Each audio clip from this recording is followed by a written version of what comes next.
Hi friends, welcome to Indu's kitchen. இன்றைக்கி நம்மளோட கிச்சனில் ரொம்ப டேஸ்டான சேமியா பால் பாயாசம் எப்படி டேஸ்ட்டாக செய்கிறதுன்னு பார்க்கலாம்.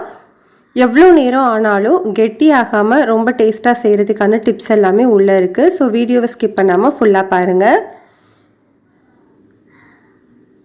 பால் பாயாசம் செய்கிறதுக்கு ஃபர்ஸ்ட் நீங்கள் எந்த கப்பில் 1 கப் அளவு சேமியா எடுக்கிறீங்களோ அதே கப்பில் 3 கப் அளவு தண்ணியை ஒரு பாத்திரத்தில் சேர்த்துக்கோங்க.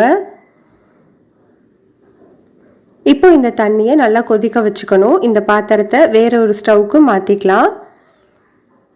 இப்போ ஒரு கடாயில் 2 டேபிள் ஸ்பூன் அளவு நெய் சேர்த்து சூடுபடுத்திக்கோங்க. நெய் சூடானதுக்கு அப்புறமா ஒரு 10 முந்திரி, ஒரு 10 பாதாமை 2 உடைச்சிட்டு சேர்த்துக்கிறேன். உங்களுக்கு வேணும் அப்படின்னா நீங்கள் கொஞ்சம் கிஸ்மிஸ் கூட சேர்த்துக்கலாம். இதை ஒரு 2 நிமிஷத்துக்கு நல்லா வறுத்து எடுத்துக்கோங்க. இப்போ இதை தனியாக எடுத்து வச்சுட்டு இதே நெய்யில் 1 கப் அளவு சேமியா சேர்த்துக்கலாம். ஸ்டவ்வை லோ ஹீட்டில் வச்சுட்டு இந்த சேமியாலேருந்து நல்லா வாசனை வர வரைக்கும் வறுத்து விட்டுக்கோங்க. இப்படி நம்ம பண்ணும்போது சேமியா பால் பாயாசம் ரொம்ப டேஸ்ட்டாக இருக்கும். இப்போ நமக்கு சேமியா நல்லா வறுபட்டுருச்சு. இந்த நேரத்தில் நம்ம கொதிக்க வச்சுருந்தோம் இல்லையா தண்ணி, அந்த தண்ணியை கொஞ்சமாக சேர்த்து மிக்ஸ் பண்ணி விட்டுக்கோங்க.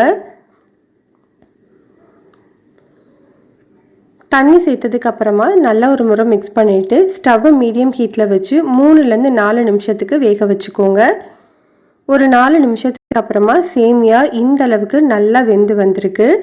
இதில் இப்போது 1/2 லிட்டர் அளவு காய்ச்சின பாலை கொஞ்சமாக சேர்த்து மிக்ஸ் பண்ணி விட்டுக்கோங்க.